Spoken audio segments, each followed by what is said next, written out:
Ladies and gentlemen, hamjambo, karibuni katika Gachie Skyman TV, the tallest man back Africa. Yesterday, 4 major events happened in this country, and I have found it very, very necessary to give my take on each of the 4 major events. And before I do that, I request you one thing: like this video so that we can move together. And please leave a comment in the comment section. The first thing that happened in our country is that the government of William Samoei Ruto stole 147 billion from the consolidated fund. They withdrew the money without the authority of parliament. They withdrew the money, and the money cannot be accounted for. How the money was spent, only they can tell. Wasikilizaji na watazamaji, hii ndio serikali ambayo inatawala. How do you define this kind of government? Because calling it a kleptocratic government is an understatement. Kwa sababu ukitazama in fact this government of William Samoei Ruto is behaving like gangsters. They are raiding their own country. They are stealing from their own country. Ni kama baba ambaye ni kiongozi wa familia. He's the head of the family, and he's stealing from the same family. He's stealing from members of his family, stealing from the children, stealing from the wife, stealing from anybody, even the visitors who comes there.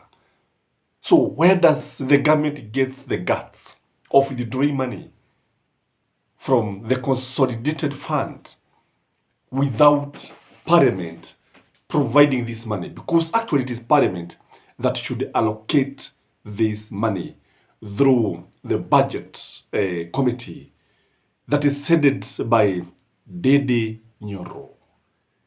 But what we are seeing is a government that is very much ready kuibia mwananchi pesa. Na unafikiri kwa nini wanafanya hivi? Wanafanya hivi kwa sababu they don't care about the common mwananchi.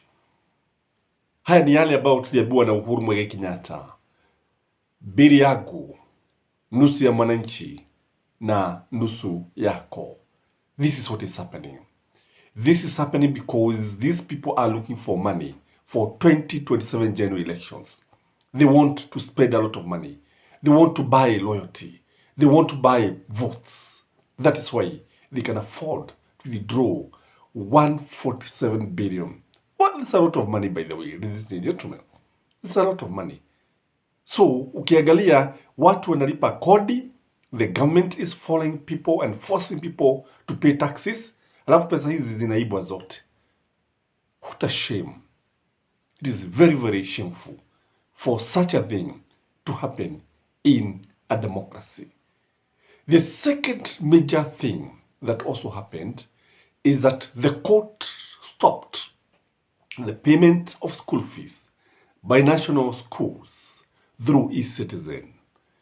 Though the orders were temporary, I think this is significant in my view, because what the courts are telling us is that the petitioner has raised a prima facie case.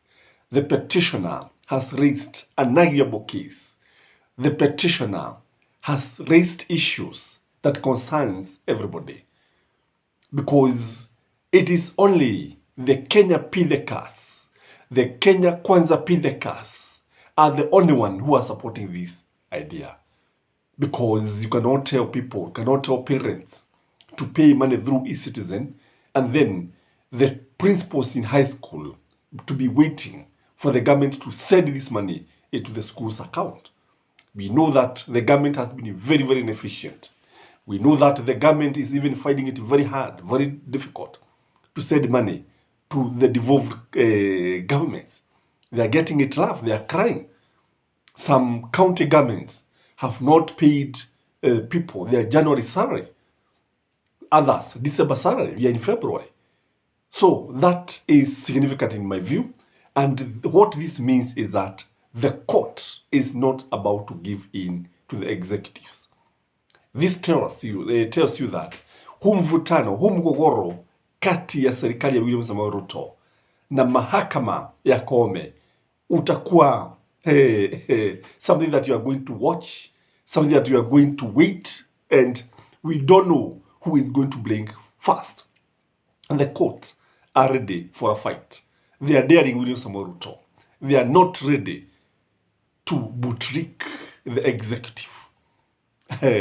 It will be very, very interesting. And we can only keep on watching this to see how it is going to end. The other thing that happened is that 10 people from KENYAN died from illicit brew. It is very sad. Watu kutoka sehemu za Mlima Kenya jameni wanakufa kama inzi. Ingawa Swahili wanasema inzi kufa juu ya kidoda si hasara. Wakati mwingine methali zingine tunaweza tukazipiga, kwa sababu mwanadamu si inzi afe ovyo ovyo. We are not also scavengers to die just like that. And ukitazama vizuri, ukichunguza kwa undani, utaona hapa tunamlaumu Rigathi Gachagua, because Rigathi Gachagua told Kenyans, I think sometimes back in September, that he has won the war on illicit brew, 70% of the issues. And remember that he was bragging, telling people that if you come to Mount Kenya, you find people who are sober, people who are going to their farms, people who are working.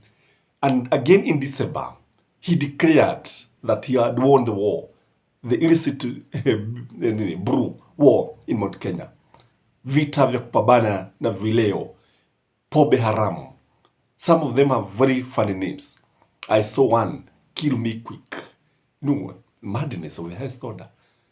So when this happens, then we have to blame Rigathi Gachagua, because he was the one who was given this responsibility by his boss, and together with his other people who have been, who comes from Mount Kenya, and they slept on the job. And because of corruption, people will continue dying. Kwa sababu ufisadi ambao unapatikana katika sehemu za Mlima Kenya, hasa pale ambapo pombe inahusishwa, ni ufisadi wa hali ya juu sana. How many people are going to die for this menace to be stopped? Why is it that it is only in Mount Kenya? And when this is happening, Rigathi Gachagua is fighting an imaginary war with the Mogiki. Some people who are actually represented in court by day.Gachie, I think in Muranga, that they are members of Mogiki, some of them in their 70s, 80s. It is madness of the highest order. So you can see how the country is losing. You can see how we are getting our priorities wrong. So it is a major event. It is something that is heartbreaking. Na sisi tunawaambia pole wale ambao wamepatwa na msiba huu, lakini tunanyoosha kidole cha lawama kwa serikali ya William Samoei Ruto.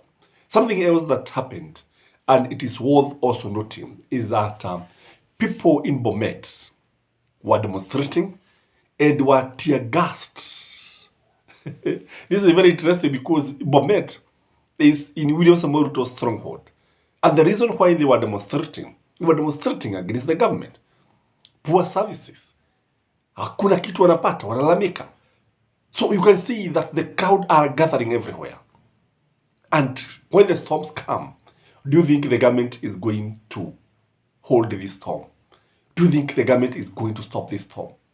Because sasa ukitazama uone ya kwamba wale watu ambao wanalalamika, wale watu ambao wanateta, wale watu ambao sasa wanajitokeza, wale watu ambao sasa wamejitokeza barabarani, ni watu ambao wanamuga au walimpigia kura William Samoei Ruto.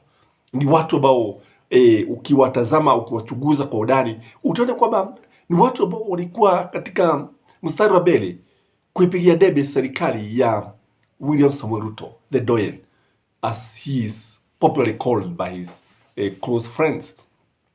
Sasa ukitazama jambo ambalo tunaweza kuona ni kwamba mambo si mazuri.